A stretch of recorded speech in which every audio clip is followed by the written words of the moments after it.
All right, so I just learned roughly 20 minutes ago that Richard Ojeda will be running for president in 2020.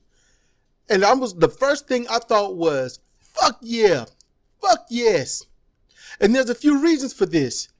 Now, you know what? First, before I do that, because I'm excited, and well, let's go over some things. Kyle first said that he's going to run in issues because he in 2016 did vote for Donald Trump, and others might say, "Oh, you know what? That's a deal breaker. He voted for Trump and whatnot."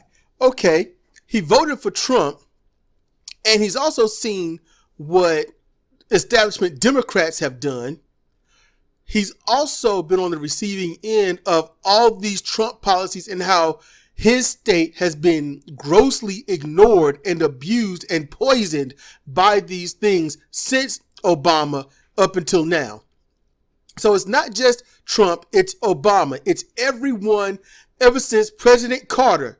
President Carter was the last decent person in office. There hasn't been a decent person. It's either been less decent or a bit better. That's all we've gotten in presidency. We have really got the crap end of the stick to represent the people. So he might have been awakened by this mistreatment, and because he is fervently against Donald Trump. He was against anyone that Trump is for.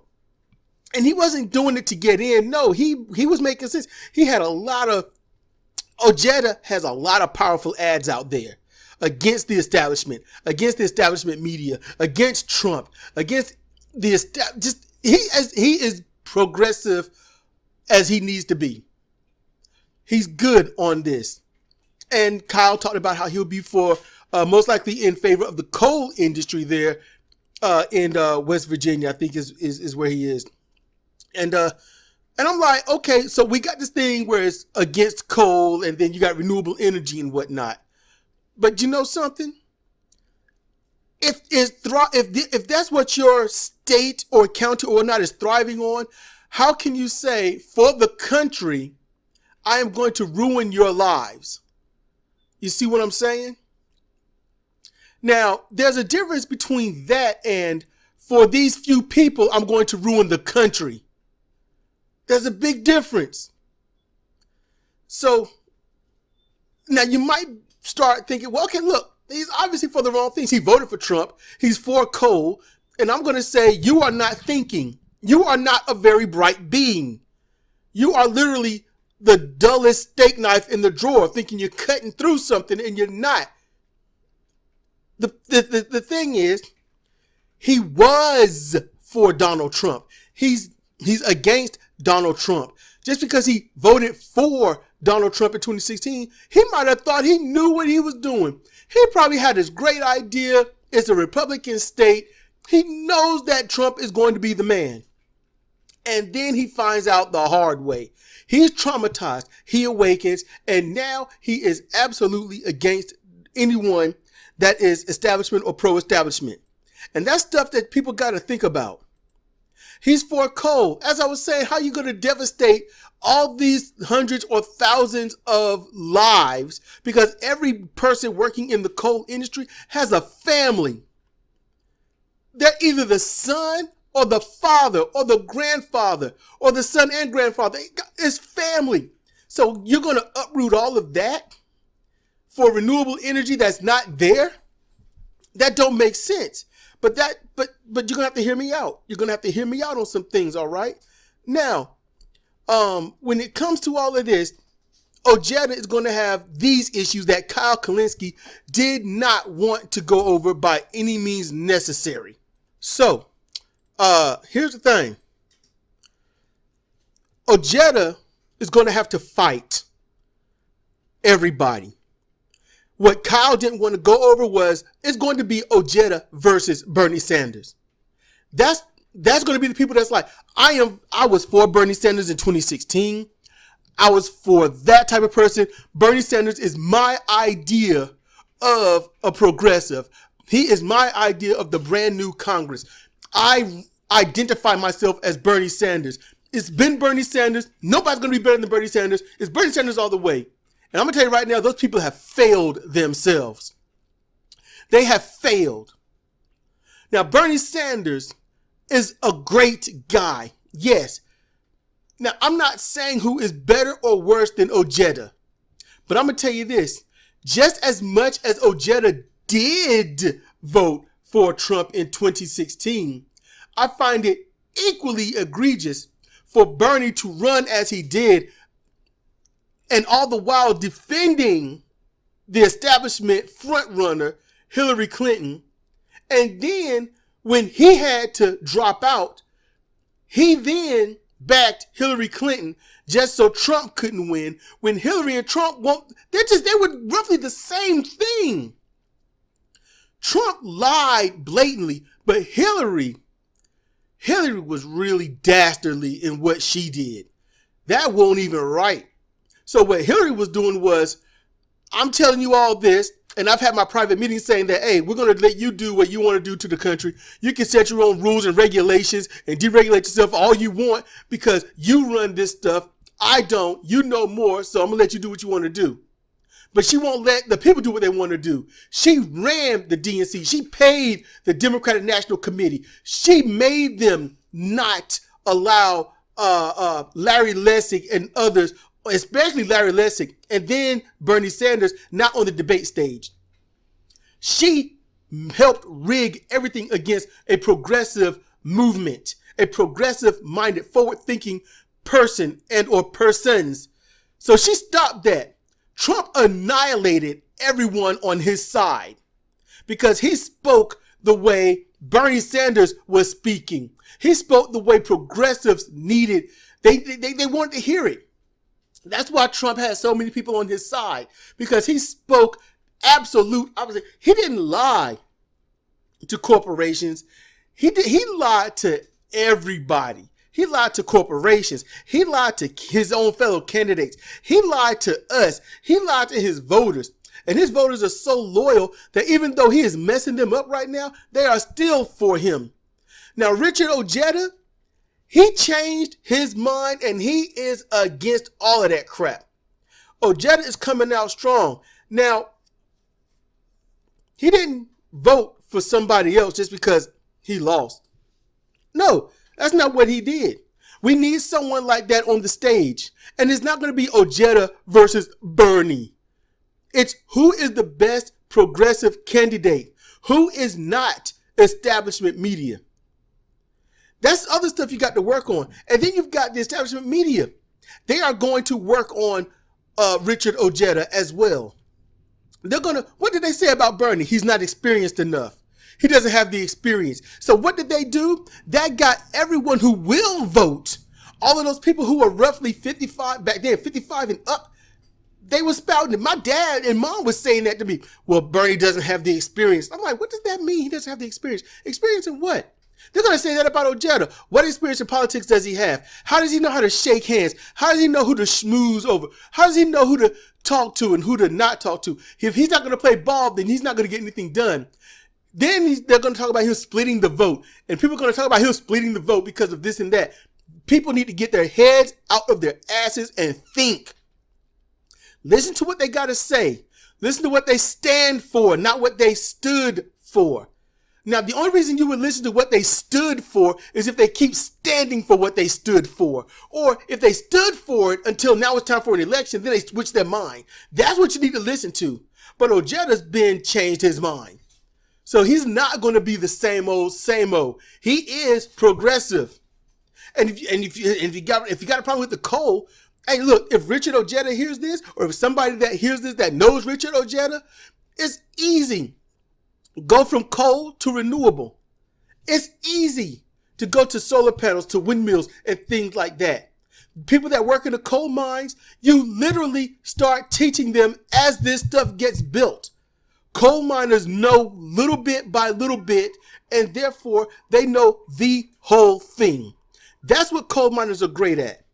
That's a great thing. So if they're going to build these windmills, they're going to build solar power, they're going to build water turbines and whatnot, teach these miners as it's built what it does, how it works, and let them form a team of people that are experts in the minor details. And have those people, once they learn those minor details, then teach the others what they've learned about those minor details, so that then one person isn't great at one little spot, they're great at two spots, and so forth, until they get to learn the whole thing over the process of its creation and as it's running. That's how you do that. You can easily transition people over. The only ones that won't be able to transition into the new thing are those that don't want to learn anything new. Those are the ones that will not be able to do well. And they can just go and die out as it is. Because that's how it works. That's what life is. That's what evolution is all about. You learn, you adapt, you thrive, you survive, you do well. If they are not going to change, then they can't be with it. It's that simple. You want to provide for your family? Learn to adapt. That's what you need to do. Now, Ojeda, he's somebody that I liked. I loved his ads. I love what he had to say. All right. He's been in the military. He's done a whole lot of things, and he has conviction. Now we need people like that. Bernie Sanders, I would still vote for Bernie Sanders. But at the same time, if Bernie Sanders is the only egg in the only basket you got, then you've got a problem. You need to severely have more eggs in your basket. You've got to know who's the establishment, who's not. We know Bernie isn't. We know Richard Ojeda isn't. We know that what's the fool's name? Okay, look, Elizabeth Warren, she's not establishment. She's not the fool I'm talking about. She's not that guy, because that's a girl. But she voted for Hillary. Not a fan of that. Now, she did it because she was desperate, but she also might have ran for presidency and would have won. But she also, after getting a call from Hillary, just said she's not going to run for presidency in 2016. That is an issue for me. That's an issue, and that's what rubs a lot of people the wrong way. But remember the name, Joe Biden. That's the fool. We liked him. He was cursing on TV and stuff. We loved him. But all of a sudden, he's pro-establishment. He is heavy establishment. And he is running an anti-progressive campaign. But he and the people like him are going to run knowing that anyone in the elder group, which is not elder, but in that 55 and up group, is going to vote for the establishment, because people like that vote for name recognition. They vote for the person that matches them in appearance in terms of age. So they'll see age as wisdom, because the elder group is all about, what do these youngsters know? The youngsters don't know anything. They're just a problem in the millennials, and millennials suck, and that's all they know. So it is easy for them to side with anyone that looks like Joe Biden or Hillary Clinton.